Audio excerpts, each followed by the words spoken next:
A quick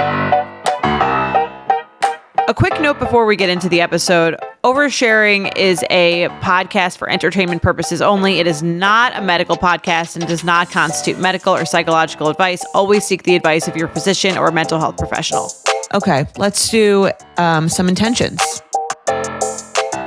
Uniquely, I'm sure I have some sort of undiagnosed anxiety problem that would be better addressed in a recurring professional setting. We're your next best bet, but I'm hoping you can help me with this bite-sized piece. In general, with anxiety, I'm pretty good at catching myself, acknowledging the anxiety, and regulating myself. However, I have one specific tick I can't seem to bypass.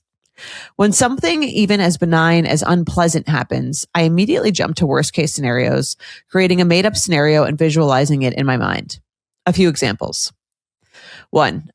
I very lightly bonk my 6-month-old daughter's head on a door frame as I'm passing through, and immediately my mind jumps to how that was careless, and I am lucky because just based on the number of people in this world, there are many children who have suffered head injuries. This will quickly spiral into child abuse and how bad I feel for kids who I know somewhere in the world or even in my neighborhood could be suffering from abuse. Important to note, I don't personally see, know of, or interact with any of these cases. 2. Back in the day, I saw a Facebook clickbait article where people were mean to a pigeon, and the whole article was supposed to be about this woman who saved the pigeon, and now they're friends. I know this is clickbait and the story probably isn't even true, but I immediately go to, there are many people in this world who are mean to animals, so this is probably happening somewhere. 3. Just this morning, my daughter was sitting on my lap, waving her arms around, and she grazed my eyelid. Nothing hurt me, but rapid fire, my brain's first thought was, can someone's eyelid be ripped off? I wonder the amount of force that would. These thoughts are not just around my daughter. Since having a baby, they have always been there. These thoughts are so rapid fire, it used to be hard to catch them, but I've gotten much better at regulating myself. And when that comes up, I can either usually hit it with a not a problem for me to solve or this is your anxiety. It might also be worth emphasizing that when I have these thoughts, they are associated with images, so my emotional reaction almost always feels like I'm seeing and reacting to a real thing. Even though I've gotten better at stopping the thought, it's still fairly upsetting, even as a speed bump in my day. And obviously, super chill, go with the flow kind of bitch. I think this person could use a trigger, intention. Intrusive thoughts they're really, really hard. And I think what happens is, especially when I appreciate that she told us that they're visualizations, because visualizations feel even more intense than just verbal intrusive thoughts. Like words that come into your head is like the visualization of something. And I will normalize this. Like, I think I have patients all the time that have intrusive thoughts that make them feel really crazy. Like, what if I just drove my car right into that person crossing across the street? Right? Like, you might think, as I say that to you, that that person is a sociopath or homicidal or like crazy, or like if someone has a thought, like, what if I just jump onto those train tracks, and then you visualize yourself getting hit by a subway train? It's like, that's just a thought. It literally is like not even a real thing. We couldn't even measure it if I attached you to the most sophisticated machines in existence. It wouldn't register that particular thought. So it's nothing. But I think what sometimes happens is when we have these, we're afraid of them because we're afraid of, like, what does that mean? Does that mean I want to kill that person?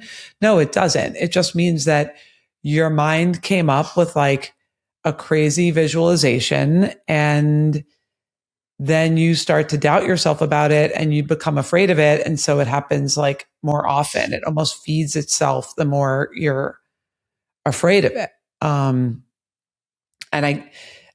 you would be surprised at how often I talk to people that have these kind of wacky, sometimes it is just like a manifestation of a fear that you already have. In her case, it's kind of like this empathetic overreach, like feel so deeply for people that I'm going to, the same way you might have anxiety, but the anxiety manifests itself as like this visualization as opposed to just like, like we get listeners all the time that are like, how AI is going to take over the world. Like I can't sleep at night, with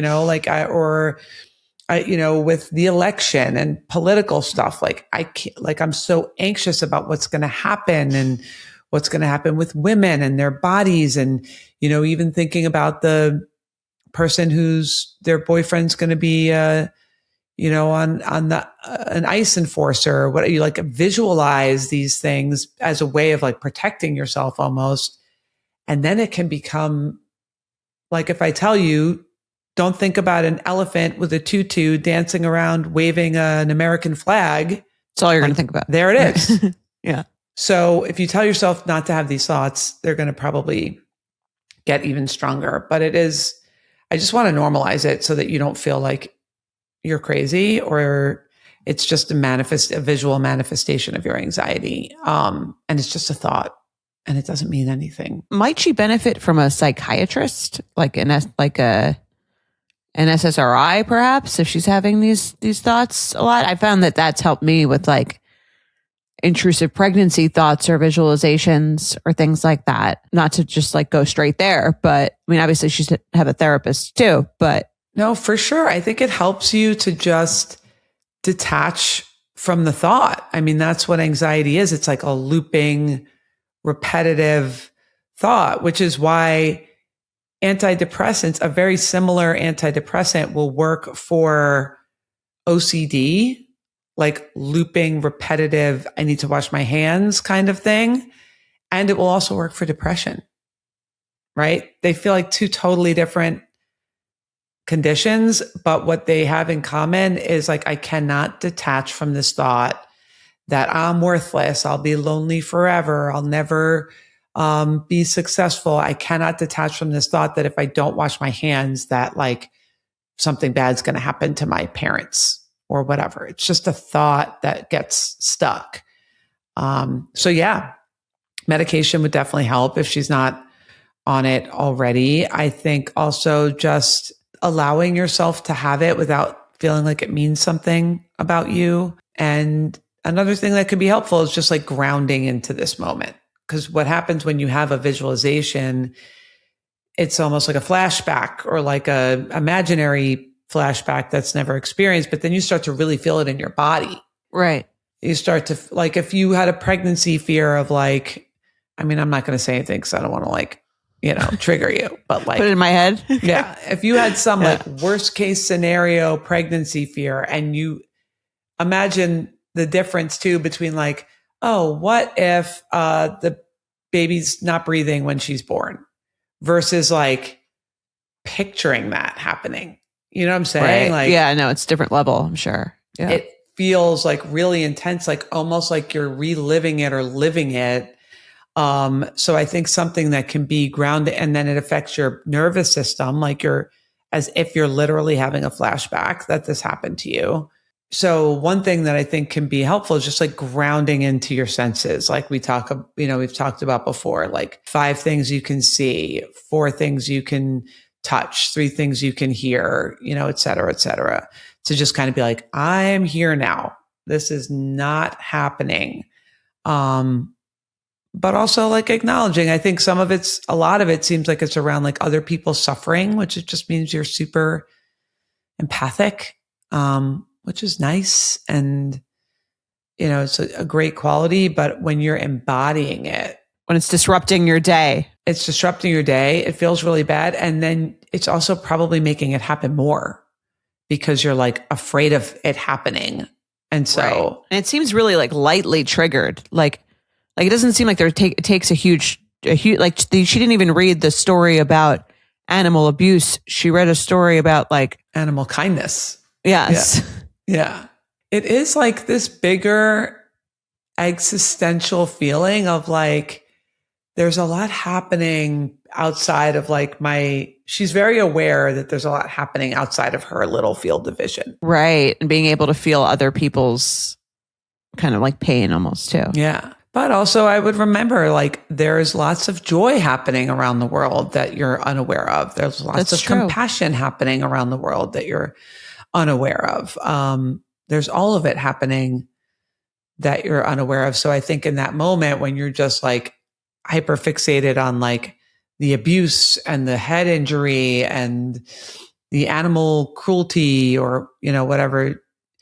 And also there are people doing amazing things and like helping each other as we speak. And there are children that are, recovering from deafness because of a implant device that a doctor spent his whole life,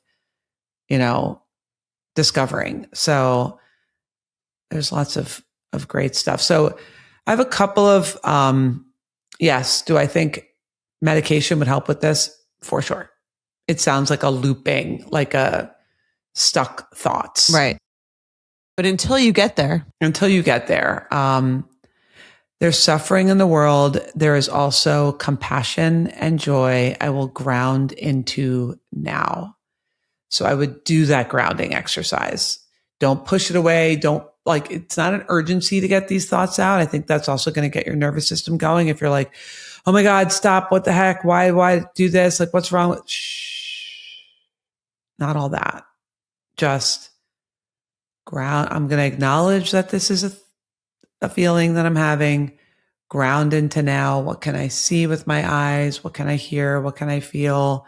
And the other one I came up with for her is, this vision is a sign of my empathy. I will relax into it without embodying it. So like, okay, this thought is here. I don't need to like embody it entirely as if I'm living it, because you're not living it. You're living in this moment, sitting in this chair, at this table, with this sweater on. This is where you are right now. But yeah, I feel for you. Doesn't sound fun. Intrusive thoughts are scary and hard. And it's almost like the more energy you put into getting rid of them, the more you feed them, which is really hard. Those are great intentions. I'm sure that'll help her. But yeah, maybe check out how some SSRIs could also take the edge off of that. If it's truly getting in the way of her like living her day-to-day life. Yeah. Another great way of reducing, if it feels like you're really reliving these things in your body, maybe there is some like old trauma there perhaps. And EMDR, which I think we've talked about a little bit on here, is a great therapy for like reducing your physiological activation to memories and thoughts and things like that, especially if this is coming from an old place. Like maybe she did have some old trauma wounds in her past and can kind of deal with, we can talk more about EMDR in another episode, but it's a great way to just work on making yourself less reactive to your own thoughts and memories. Give us an update, which way you go. All right. So many options. Yeah, true.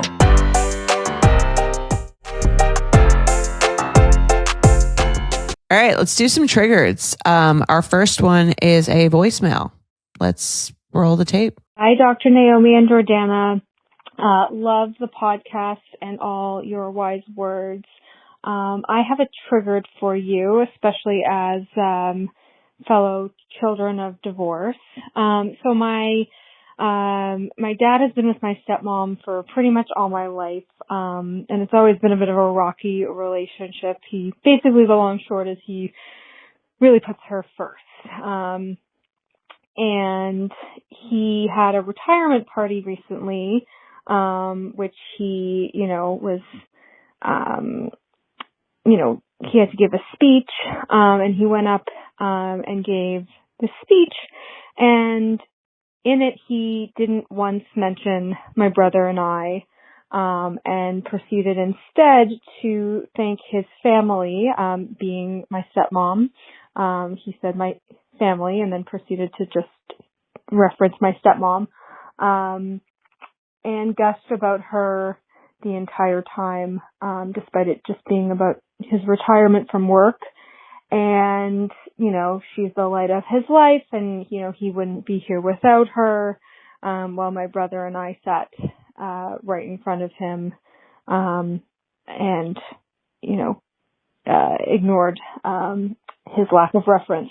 So for me, this was very triggering, but I would love to hear your thoughts. Okay, thank you guys so much. Yeah, this is definitely triggering. I mean, she gives good context for why it's especially triggering. Like if they had a great relationship where she felt like she always knew he loved her so much and they were so important to him, I think it probably could have just been seen as like an oversight. Totally. And this wasn't like an anniversary party or like her birthday. This was his retirement. And it seemed like it was all about her. And look, I agree. I think this is very triggering, especially because it does sound like this is the issue in their relationship. And then he doubled down on it. And they're sitting right there. Yeah. Right. Yeah. Definitely triggering. It seems like they've probably never addressed whatever this is. I can't imagine that he would know that her issue with him and why he's not close to her or the stepmom is because they feel like he always put the stepmom first. And then he would do this, which is another, that's why this is so triggering. It's just another perfect example of how I've been feeling all these years. Which is not a priority. Right. Even more obvious example because it's just being spoken out loud.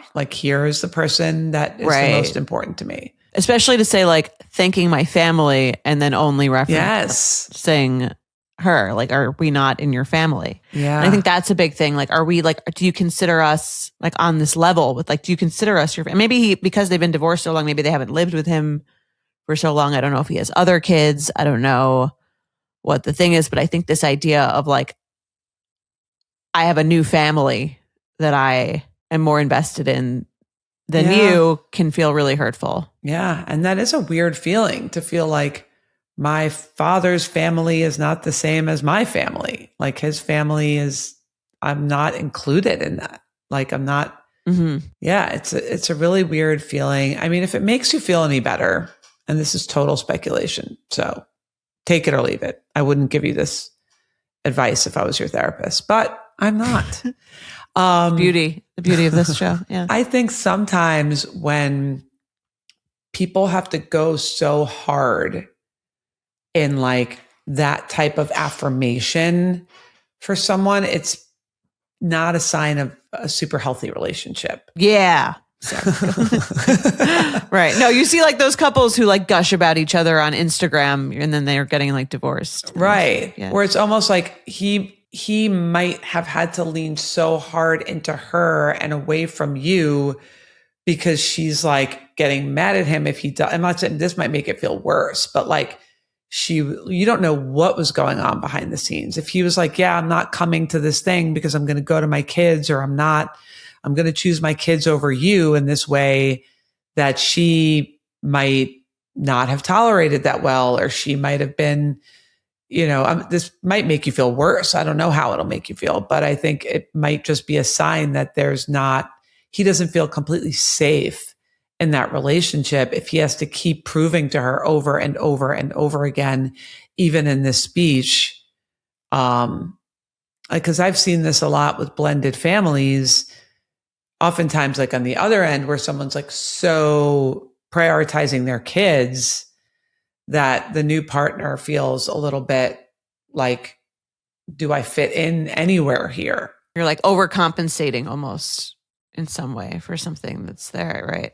I don't know. I actually would love it if you would just call out this elephant in the room and just kind of be this is how I felt. This speech really kind of solidified it for me. I know it's a hard thing to do. I totally get that. You're kind of all right, if this doesn't bother me on a daily basis, what's the point? Maybe this comes up. You're an adult now. So how often is this coming up? But if it is still coming up, where you ask him to come help you pick out a car or whatever you might want him for, and he's no, I can't. Susan has an earache. That's annoying. And it's going to continue to happen. I agree. I think like you could say that I felt my feelings were kind of hurt when I heard your speech because you talked about thanking your family, but didn't mention me or whatever my brother's name is. And it kind of made me like brought up some stuff from like just childhood. Yeah. Too. Totally triggering. I get this. And maybe this is what you need to have it kind of come to a head. Sometimes these things are blessings in disguise because they like force the conversation rather than you out of nowhere just kind of being like, hey, this is how I felt for the last 10 years. I agree. It's a good excuse to get into it. Totally. I was thinking about your speech from your retirement party. Yeah. Blah, blah, blah, blah, blah. Here we go. I'd give it a 7. I'll give it a 6. I agree it's triggering. Yeah, I'd like to thank my family and then no mention of them. Yeah. Right. I would feel weird as like his wife being like, yes. The room would feel weird. And that's my point, is almost like, I think there's something to like why the stepmother isn't saying like, come, your kids. So she might be pulling him in a way that doesn't feel completely healthy. Or like, I don't know, almost I feel like maybe gets angry with him. I don't know. Like I said, I'm totally speculating. I could be off base here. It's hard to know without any context, but I think it's definitely worth a conversation. Someone who's going so hard in one direction. Right. Unnecessarily just feels like you know what it is? It's just coming to mind. And it was an interesting psychological moment where the whole Will Smith, Jada Pinkett Smith slap thing. Yeah. It was Chris Rock made this joke. About her hair. And if you watch the tape, everyone kind of like chuckled, and he kind of chuckled, Will Smith, at first. And then she gave him this death stare. And then he marched right up and smacked him in the face. Interesting. So if you go back to YouTube and watch the whole thing go down, it felt almost like there was this dynamic under the surface. Right. Like you better do something. First of all, I caught you laughing.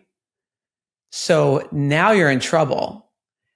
And his reaction was like, he was so scared, I think, of her wrath that he went so hard and had to march up on stage and smack Chris Rock in the face, because I think it was because he was so scared of Jada and like what was going to happen when they got out of that auditorium. That's definitely possible. They definitely have a lot of marital. And I think she has a lot of power. I think what's making me think of that is it sounds like she has a lot of power in that relationship. That's the vibe. Right. Well, she also was having an affair or something at some point. There's some sort of, I agree, weird power dynamic going on in there. Yes. So that it's just reminding me of that in some way, like a weird power dynamic that he's got to totally neglect his kids to keep her. Right. I'm not your therapist. I would never tell you this in therapy. It's a total speculation. Could be way off, but there's something, if it's as drastic as you're saying, where this has been the issue for the last like entire time they've been together, and he totally ignores you guys when he's giving his speech, when you're sitting right there, and gushes about her. Yeah. Give us a follow-up. I hope you talk to him. Yeah. I want to know what's going on here. You'll be talk to him, and also let us know if we're like right about the way that their relationship is. Let's do one more. Do you want to read it? Sure. Hi, Jordana and Dr. Naomi. I have a triggered scenario for you, and I also think I could use an intention for the ongoing triggering situation. My 25-year-old brother-in-law recently got a job about 30 minutes away from where my husband and I live. He was previously living at home, which is about an hour and a half away from the job. Instead of asking me if his brother could move in with us while he looked for an apartment, my husband put brother's name moves in on our shared Apple calendar. Wow. That's insane. We live in a very small apartment with one bathroom, and he would have to sleep on the couch. When I confronted my husband about the calendar invite, he said he didn't know how to tell me, but he already told his brother that he could live with us. This isn't even the triggering part yet. This is not even the trigger. Okay. I had just taken out my IUD that week and we had just decided on trying for a baby. So this was terrible timing. But I agreed with a few rules. He had to leave if I became pregnant and we needed him to go home on the weekends. Fast forward a month, I found out I was pregnant. His brother hadn't even started looking for an apartment and was constantly staying over on weekends. I flipped out at my husband that I couldn't be knocking on the door for my brother-in-law to get out of the shower so I could puke in the morning anymore. My boundaries were being crossed and it was too stressful for me to have someone else living with us during my very first pregnancy. He told me he'd find him a place soon and he'd be out by the end of the month. Every time his brother is over, I get enraged. I love his brother, but this is not a good time. Am I overreacting and being a bitch when his brother needs a place to stay? He could just drive an hour and a half to work from their parents' house rather than 30 minutes. I feel guilty pushing him to leave, but I know it's what's best for me and the baby. I found the calendar invite extremely triggering and the way my husband handled the whole situation was terrible. What intention can I use for the rest of the month when his brother is here so I don't let the pregnancy hormones quite take over and make me a rageful bitch when his brother is here? Thanks, a pregnant bitch who doesn't want a roommate. So many different parts of this are triggering. This is crazy. So many parts. The calendar invite is number one. That would get you a couples session, I think, that qualifies for couples therapy. Yeah. And I mean, just so that's how you're communicating? Oftentimes he's not here, right? So like, yes, we could say that's crazy, and it is. But maybe there's a little backdrop of why he's so afraid to tell her. I mean, he did tell her in that. Right. I mean, he's so afraid to tell her because she probably would say no, which you could live in a 20-bedroom mansion and still say no to that. That's like a question. It's a conversation. I agree. I agree. I mean, if he was that scared of her, he would have told his brother no. That is true. I feel for the brother. I do. I don't. He just got a job. Find some roommates. Right. Yeah. Right. Also, like, get your own place. He literally, it's to go to work. So you should be making enough money to at least find some roommates. Find roommates and get a place. I think this could be handled with some more boundaries. I mean, the calendar invite was crazy. I don't know what that is. I don't know why. That would enrage me. That part is really enraging. I don't know why he couldn't just tell her like in a normal fashion. And it's also not like he shouldn't be like telling her. He should be discussing it. Her. Right. Like, what do you like?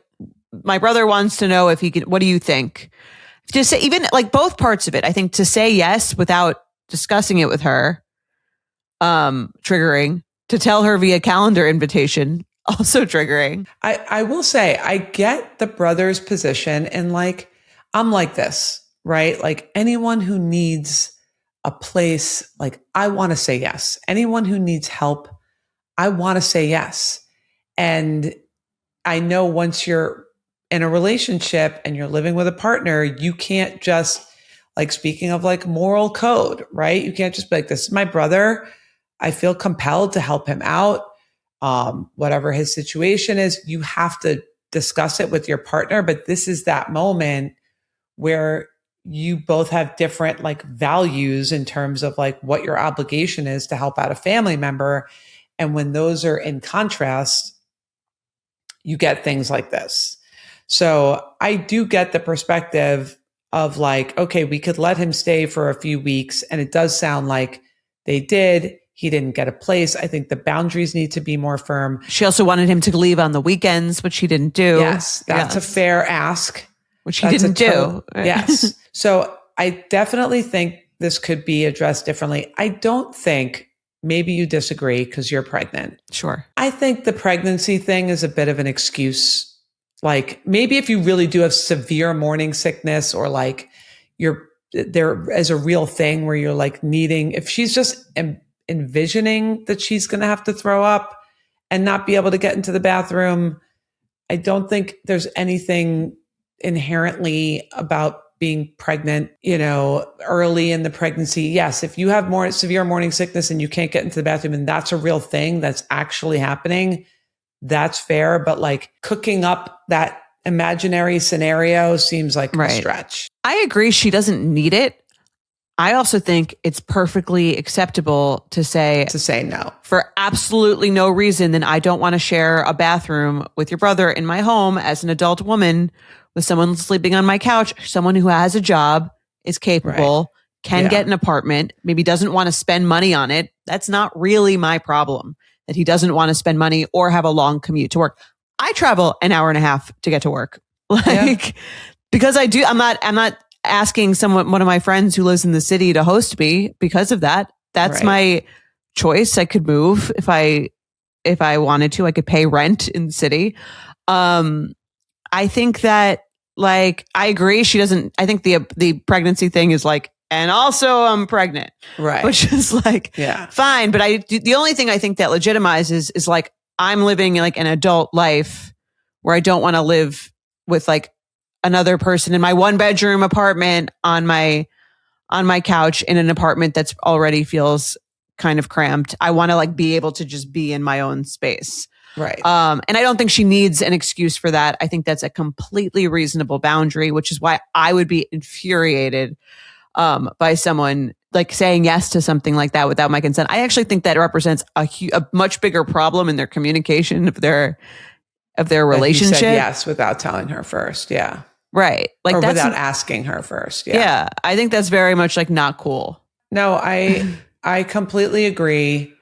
It's not like he, I do think it would be different. Like you said, he has a job. It's not like he's getting chemotherapy at a local clinic and like, he's not going to be homeless. Otherwise, his parents live an hour and a half away. Yes. This doesn't seem like severe enough of a need. I think there's a part of it that feels like in a relationship, whether it's like a sibling or a parent, I think I don't know how long they've been together, but I think we don't often talk about like my family, your family, like if they need something, like if our parents get old, would you have them come live with us? Like there's like a question around, and you might disagree, and it sounds like you do, your moral obligation to support your families. And then that does include getting on the same page. So I don't know if he's testing her. I think that's a good question.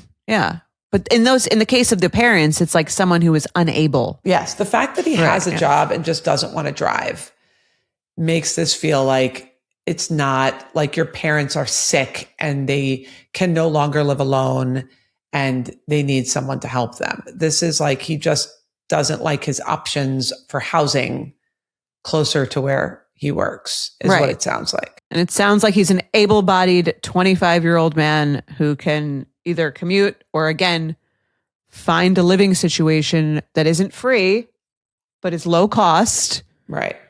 With several roommates, as you do when you're 25. Yeah, I think if you want to handle this in a reparative way with your partner, come to him and say, everything we just said, it's not, I don't feel comfortable. He can get a reasonable apartment. He can get, roommates, blah, blah, blah. Like, what was going on for you emotionally when he told you about this and you felt compelled to say yes without asking me? Like, there must be like, were you afraid? Were you feeling guilty? Like, to allow just some exploration of like what it felt like for him when he made this choice versus just like, you're insane. I asked all my friends. I wrote into oversharing. They agree that this was crazy. Jordana agrees. Yes. Naomi has another. I do agree that this is a lot to ask, and he didn't like respect the boundaries. And I totally get it. I agree with you on that. But I do think it does beg this question of like, what the moral difference between like how much do we sacrifice to help our independent families and like what they would need. Like Jeff and I have had that sometimes where I would be like honestly, if you and Mike decided tomorrow that like you needed a place to live for like 6 months, like the answer would be yes. And I would want to just tell you that immediately. Obviously I wouldn't, because I realize I'm in a relationship. But if he said no, and I really wanted to say yes, could be a discussion. We would have a discussion, and I might feel disappointed. Like, I think that's just part of what they need to talk about is that maybe he felt disappointed that he couldn't offer his brother that, or there's some other conversation around like, what was he feeling? And what are you feeling? Like, I think you're feeling disrespected. I think you're feeling like your boundaries are not prioritized. Yes. You're feeling like your feelings are not prioritized. You're feeling a lot of things. You know what you're feeling. And I want you to express that. But I do think it's also good to be curious about like, what was so hard about him saying no to his brother? And maybe he didn't set the boundaries firm enough. And that's why they were not respected. Like maybe it was almost like, wifey doesn't want you staying here. And that feels like, well, if he's 25 too, he's kind of still a kid, and be like, well, if mom says no and dad says yes, then it's a yes. Right. You know, like, but I mean, they're going to have a kid. They should align on how they work through that stuff anyway. It sounds like that's like a problem they should be fixing in the next 9 months. Yes. It does sound like there's something for the husband here where he just like couldn't tolerate telling his brother no. And that's something that needs to be, I mean, he's explored. Clearly conflict avoidant if the way he told her was but the calendar invitation. Conflict avoidant with the brother, conflict avoidant with her. I think it would be good for their relationship for her to be curious about what is going on for him and why he would think that this was going to be okay. I'd give this an 8 out of 10. Jordana really likes her space. No, I get it. I mean, in a one bedroom. Bedroom. I know, it is crazy. I don't know. It's crazy. To not, and again, maybe like a 6 out of 10 if I had to live with him, an 8 out of 10 if it was decided for me. I agree. I think it would be a 6 out of 10 if she said he's got to go home on weekends, and he went home on weekends. Right. He's got like 30 days to find an apartment. Sure. And he found an apartment. But the fact that like the boundaries weren't respected, she wasn't told, he didn't leave when he was supposed to, like he's not even looking for an apartment. We've gotten this question before. When someone is staying with you until they find an apartment and they aren't looking for an apartment, it's really, really annoying. Yeah. It's not respectful, I think, of someone else's like generosity. The other piece, I'll just say this, is that because I keep thinking of like why he's doing this. Maybe there is like this kind of fear of like, we're going to be parents and I'm missing this like youthful vibes energy of like everyone just sleeps on the couch and we're just like college, kind of like casual, and I can have my friends over and we just like crash. And this might have been a rebellious kind of, I want to just stay in my youthful, like we all just crash on couches and like everyone can just kumbaya it up in our apartment, versus like, okay, like we're going to be parents. Shit's going to get tight around here. I have a wife. She's not down. There's going to be morning sickness and middle of the night and diapers. And maybe a part of this was like clinging to another life. I mean, she should just tell the husband, if he's not gone by the time the baby gets here, he's the baby nurse. Maybe she wants to keep him around. Right? He's going to be like, that's my new rule.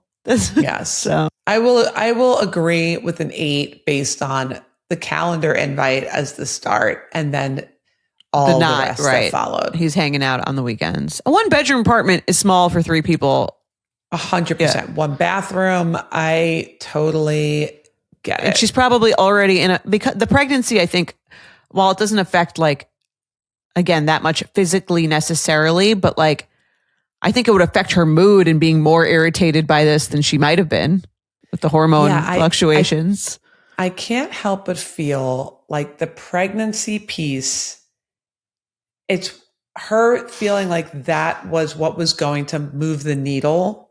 Like as soon as I become pregnant, he has to leave, leads me to believe that there is something about like that pushing the husband that like once I become pregnant, shit's getting real. As it should. And as it should. But I think that's part of maybe he's needing a push, or he's not like, there's something about that.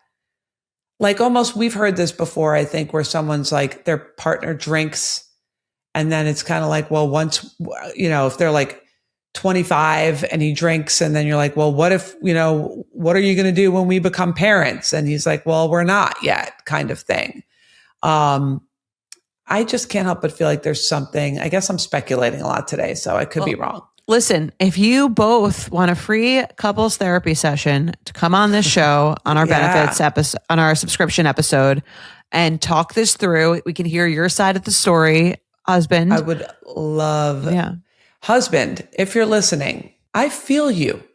Okay. I think there's something going on that made you act like this. I don't think you're just like having a brain aneurysm. That would make you tell your wife that your brother's moving in on a calendar invite. I think that maybe there is a little bit of a fear of like this new phase, which is why the listener is kind of like, hey, once I'm pregnant, he's got to leave, which doesn't seem like that's a rational part of the timeline. The timeline could be like 30 days. The timeline could be, I don't know, but like nothing about having a pea-sized fetus inside of you would mean that he needs to leave. I do think it depends a little bit on how your pregnancy is going. If you're having a lot of morning sickness, that could also... I don't know if that's happened yet. That sounds like that was a... But I could see like wanting to anticipate protecting your own space in a vulnerable time. Fair enough. Come on, let's pick it apart. Maybe my intuitions are off. But yeah, it seems like there's something about entering into this new phase of life that might be a challenge for them, or they might not be on exactly the same page about it. Come on the show. We'll work it out with you. And we'll be back next time on the podcast. That's our time.